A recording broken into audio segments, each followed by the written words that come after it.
Supplementary blomi ko Minister Law Petroleum ken. This line regard law JUA. JUA PDL will been signing law 2009. It's almost 13 years, and there's no form of any development in JUA. And then the government went ahead to sign that agreement with Pinian. Me ask him question law Minister Mosim government he looks our JUA or not developing yet, so he got some conditions where government he put him before only developing Pinian can develop in modest law. All fields well been signed in Pini's agreement and hasn't been developed for so many years. And JUA is an example, 13 years on and no development done. And suppose government, it looks like talking people, maybe it can be a condition before the. Honourable Member, we have a point of order. Speaker, my point of order is to seek extension of question time. Time is running out. Many of us still have questions to ask. We are reaching the last stages of our term, and we would like to ask a lot of these pertinent questions. Can we please extend question time? Honourable Governor, we still have 18 minutes to go, and we'll have this supplementary. And if any member wish to ask, leave can ask after. Yeah, can you get your staff to fix that clock up there, because it says 8 minutes from where I'm sitting. That's why some of us feel that it's 8 minutes and requires us requesting for extension of question time. Thank you.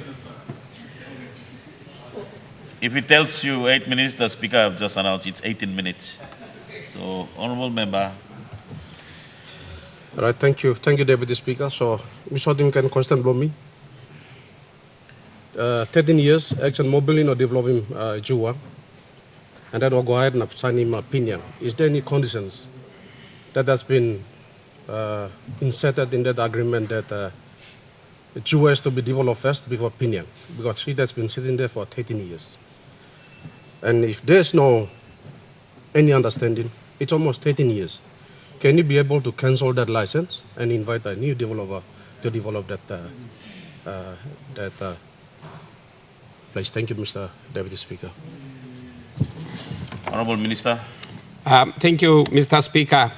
At the time PNG LNG agreement was signed, it was signed as an integrated project involving multitude of wellhead areas, including Juha, Angore, Muruk, Kutubu Heights. All those wellhead areas were brought together and developed as an integrated project. But as and when they are operationalized and brought on stream, is dependent upon technical issues which I can't explain. It's something to do with reservoir and reservoir pressures and all of that. But they are all assembled in a way that as you use up one and the pressures drop, then you go and use the other, bring the other on stream, and so gradually you use them progressively down the line. And that's how Angore was not initially operationalized, but now it's become necessary for all these technical reasons now to bring it on stream, so they're now building a pipeline to that wellhead so that it can be brought on stream. And the same thing will apply to Juha when it becomes technically necessary to do so. They will bring it on stream. However, the key point is this. The fact that Juha has not been operationalized and contributing to the overall revenue of the PNG LNG project has not prevented the landowners from Juha from getting their equal share of the benefits that all licensed area landowners are getting. They've been getting it since PNG LNG has started. Juha landowners have been getting their share of landowner benefits. So that's the key point. Even though they are not contributing, they are part of the license, so they are getting their income and revenues already. So at some point in time, when the technical experts feel that Juha should be brought on stream, they will do so. So there's not just only Juha. Well, Angora was in the same boat, but is now being attended to. There's a pipeline construction commencing already, and very soon it will be contributing. And Juha is in the same boat.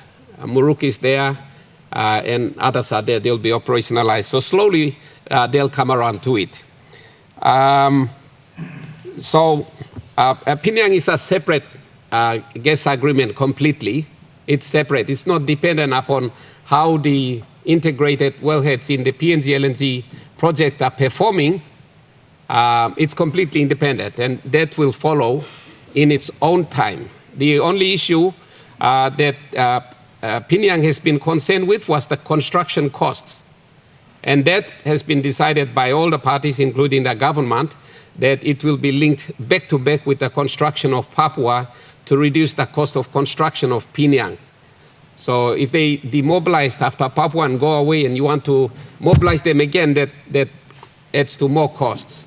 But if they are here already on the ground with all their tools, materials, expertise, everything, and you just move them from Papua across to Piniang, it's cheaper.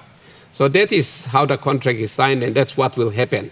So that's how they are synergized. So a lot of technical issues, the commercial and economics of it are all considered in order to make all these projects, PNG LNG, Papua, and Piniang, profitable for all of us stakeholders. Thank you, Mr. Deputy Speaker.